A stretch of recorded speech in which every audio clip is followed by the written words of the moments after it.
Hi everyone, Leah D'Souza here again, and thank you so much for subscribing to my channel. If you haven't as yet, you know where the button is. Hit it so you can stay up to date with all my latest videos. And of course, this is the place to be if you want to get tips on real life tips and tools for entrepreneurs, leaders, and high achieving individuals from a real life entrepreneur, people leader, and high achieving individual. Okay, so you know what this is for, what this is the place for.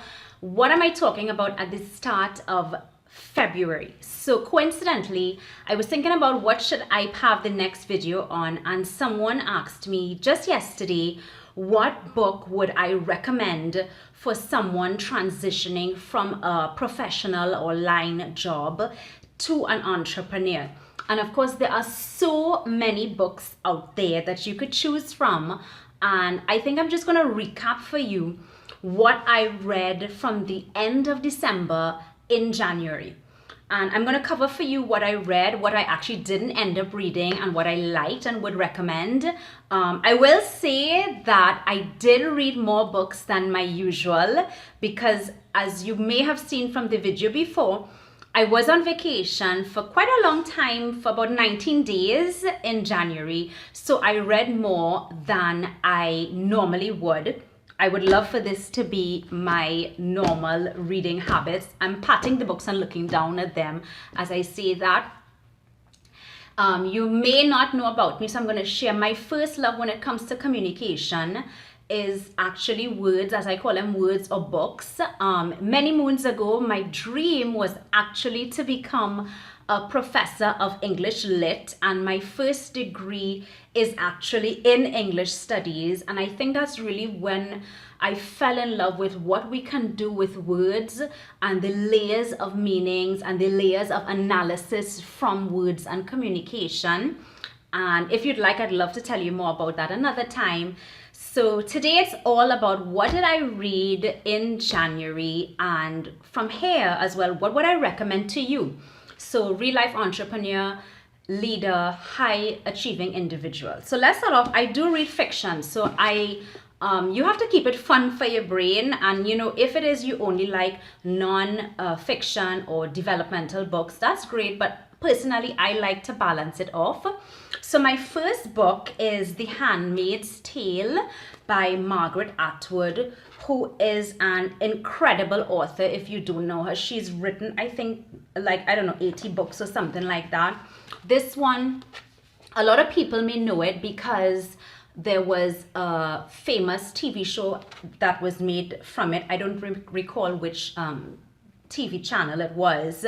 Anyway, it's held in this future, not so distant future, that is very different from the one we know today because of environmental changes.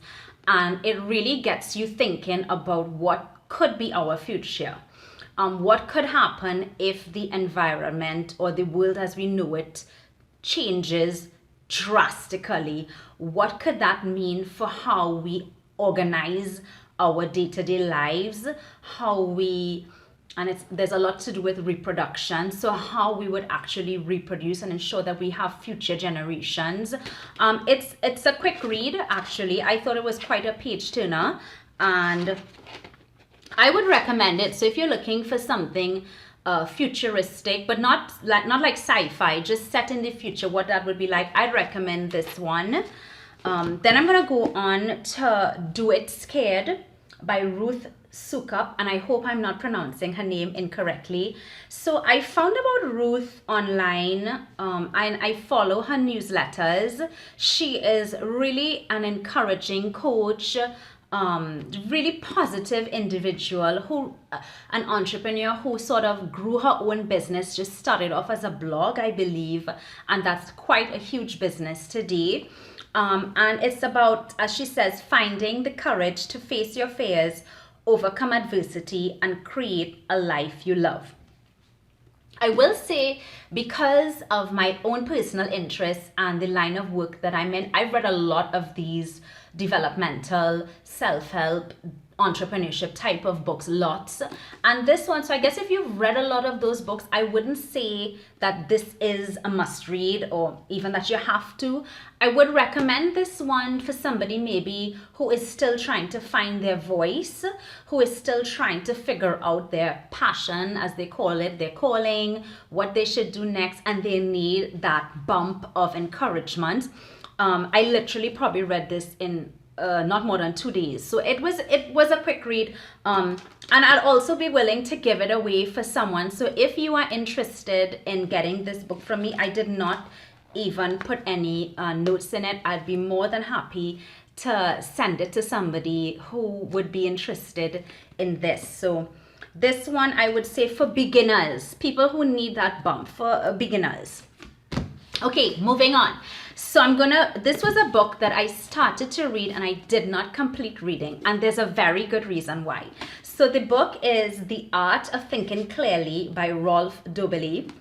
And Rolf is a Swiss author, and he's considered like one of the best thinkers in the world. Highly logical, strategic guy. And I know this because I read his other book, The Art of the Good Life. This one for me, if you go through any of my programs, the intense programs, the 3 ones, this is probably going to be on your reading list because it's gonna get you at that high performing level. I highly recommend this book, and it's quick reads because each chapter is a topic on its own, and as you could see, it's not a huge book.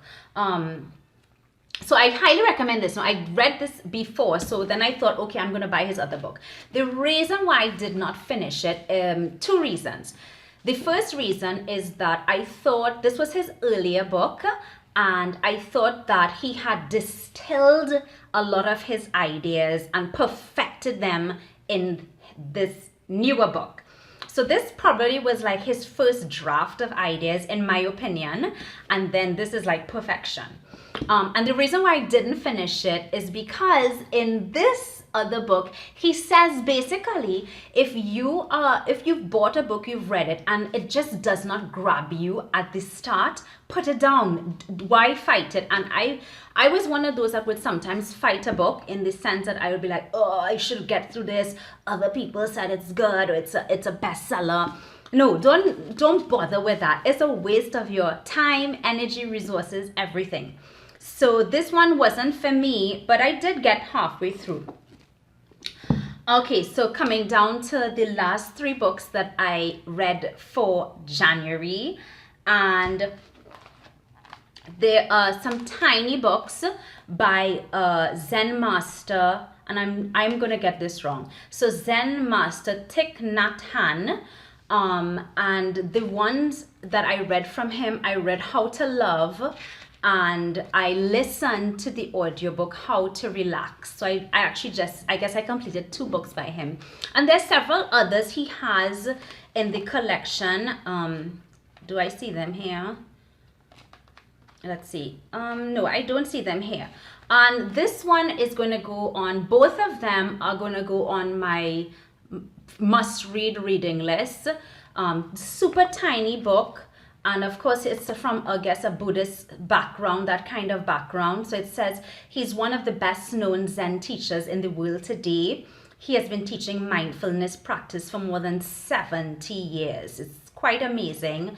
And the one on love is particularly interesting, and I think important for high-performing individuals, entrepreneurs, leaders, because as I cover in the foundation of all my programs is about mindset and energy. And a big part of that is the word love. And I think that might turn some people off, but when you really understand what it means to love yourself and then the ability to love others, if you want to be a high achieving individual, the truth is you really have to learn to love yourself, love others, right?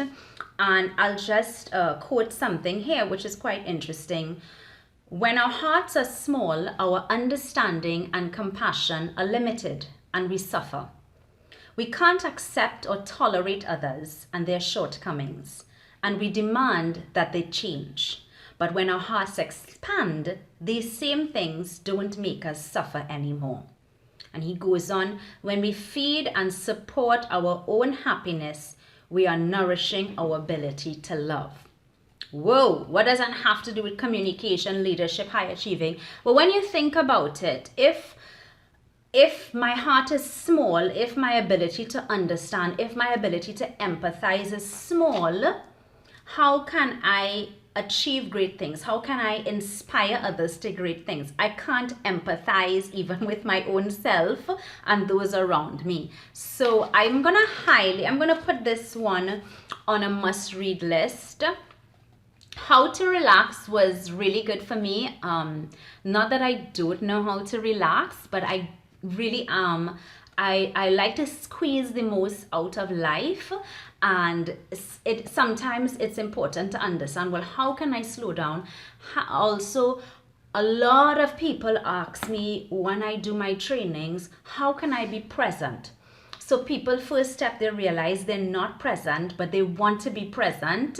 And relaxing, as he calls it, is really about the art of being present, about slowing down, which is a critical part actually of being high performing. So they are on my must read list. And I'm going to end with a master author. I mean, somebody who, if I met him, I would be totally fanning out. I would be speechless. And that is Stephen King. And the book I'm recommending by Stephen King, and I'm going to recommend this to every person who is thinking about becoming an entrepreneur, every single one. It's called On Writing, a Memoir of the Craft. Now, you will be thinking, what is Stephen King writing about? So he's writing about how half of the book is actually his, a little bit autobiographical, and then he goes on, how does he actually write? And really, when you think about it, an artist or a creator out there, they are entrepreneurs on their own. They are managing brands, they are honing their crafts. And I find very often for people in business, we want to look at other business people for inspiration, and we think, oh, I must only follow other business people because I'm a business person. Well, if you look at this guy, I mean, we all know how many books the man has written. He's the author of more than 50 books. Many of them have been made into movies. We know his story. So you know what? I think he's doing something right as a creator entrepreneur. And this is absolutely must read. Okay, so I'm gonna read a couple lines that I think you absolutely have to hear. So for me, here's one. But if you don't want to work your ass off, you have no business trying to write well. Settle back into competency. So if you don't want to work your ass off, you have no business trying to sell. You have no business trying to create things and then want people to buy them. You have no business trying to be a great business person. You have to work. You have to put in the work. If you want to be a writer, you must do two things above all others. Read a lot and write a lot. And the man reads voraciously. But the key here is he's constantly honing his craft. It's amazing when you think somebody who we would imagine could just sit back on his laurels and, just rock back and just write anything. I know this, I've done it, people love it, I have fans. The man is constantly honing his craft. And I'll tell you something, a few years back, I spoke at 2 HR conferences, one in Trinidad and one in the Bahamas. And I remember asking the audience, they were all HR people, I remember asking them, what's the last book you read and what newsletters do you subscribe to? And I'm not kidding. If I got 10% of people telling me, that they were reading in their industry, it would have been a lot of 10%. So if you want to be on top of your game, if you want to be best in class, if you want to be relevant for your audience, hone your craft. So no excuses. I mean, Stephen King is doing it. So I think there was just one more I wanted to say. Oh yes, but you need the room, you need the door, and you need the determination to shut the door. You need a concrete goal as well. The longer you keep to these basics, the easier the act of writing will become. And if you want, you could substitute writing for whatever it is you do. The bottom line is you need goals, you need determination, you need an environment that supports your goals. So this one definitely is on my must read list. So everyone, thank you so much for watching this video.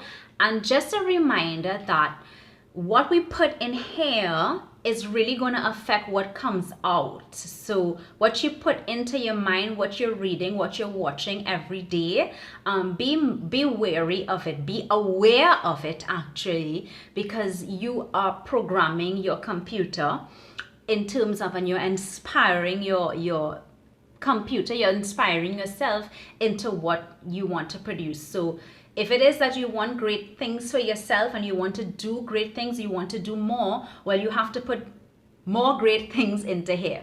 Okay, everyone, wishing you all a fantastic day and a fantastic month of February. Looking forward to hearing at the end of February from you all, what have you read? Okay, let's stay in touch. Have a great day, everyone.